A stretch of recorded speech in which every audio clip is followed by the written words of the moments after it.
ऊपर वाले पर तो हर कोई यकीन रखता है और उसके कहर से भी डरता है, लेकिन जब बात किसी चमत्कार कर की आती है, पढ़े लिखे हो या अनपढ़, सब विज्ञान की ही बातें करते हैं। ऐसे ही एक दिन रात को शमशान घाट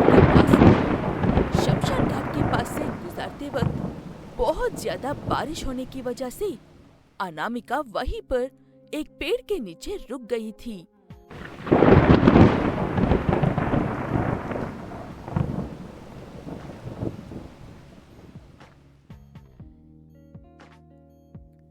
इस बारिश को भी अभी शुरू होना था।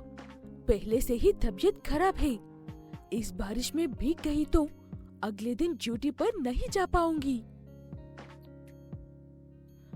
अपने आप में ऐसे कहते हुए अनामिका बारिश बंद होने तक वहीं पर इंतजार करती है और बारिश खत्म होने के बाद ही घर जाती है। घर पहुंचने के बाद अनामिका के माँ बाप, आने में इतनी देर क्यों करती बेटा? टाइम देखो, सुबह होने ही वाली है। मैंने पहले ही कहा था, इनकी जितनी बातें सुनेंगे ये उतना ही बिगड़े जाएंगे।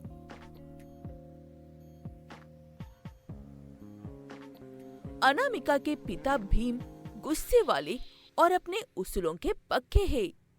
वो कभी कोई गलत काम नहीं करते हैं। इसलिए गांव में कुछ लोग भीम की इज्जत करते हैं तो कुछ लोग बातें सुनाने के लिए मौके की तलाश में रहते हैं।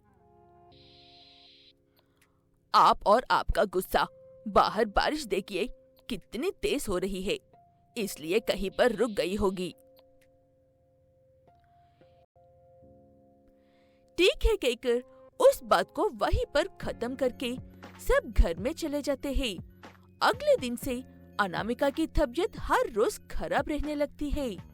क्या हुआ है कहकर पता करने गए तो पता चलता है कि अनामिका गर्भवती है। माँ, मेरा यकीन कीजिए, मुझे नहीं पता ये सब।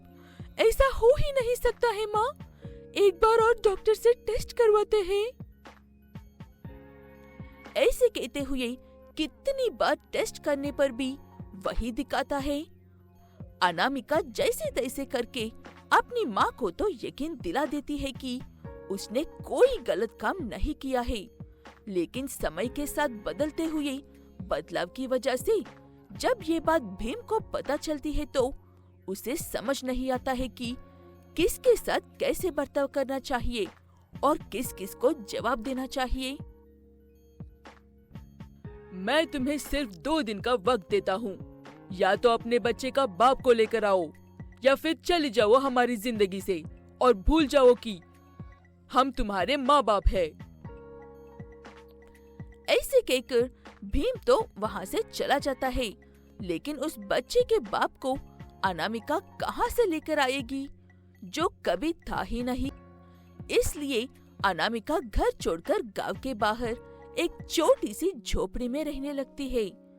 कभी कभी चुपके से अनामिका की माँ आकर उसकी मदद करती रहती है, लेकिन उसके पिता एक दिन भी उसकी ओर नहीं देखते हैं। ऐसे ही वक्त गुजरता जाता है और अनामिका अपने बेटे के साथ खुश रहने लगती है।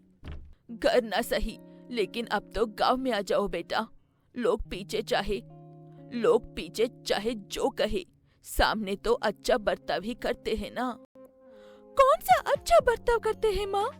पहले मुझे बिना शादी के माँ बन गई कहकर बातें सुनाते थे और अब मेरा बेटा हाथ पकड़कर सबकी बीमारियां दूर करता है कहकर उसे शैतान और मुझे चुड़ैल कह रहे हैं। लोग चाहे जो कहे, आखिर में तुम्हारे पास ही आते हैं ना अपनी समस्या लेकर, और वो सब ये बात जानते और मानते हैं कि तुमने कोई गलत काम नहीं किया था। ऐसे कहते हुए अनामिका की माँ उसे समझा मनाकर अपने घर लेकर जाती है। वहाँ पर भीम खटिया पर पड़कर अपनी आखिरी सांसें ले रहा था।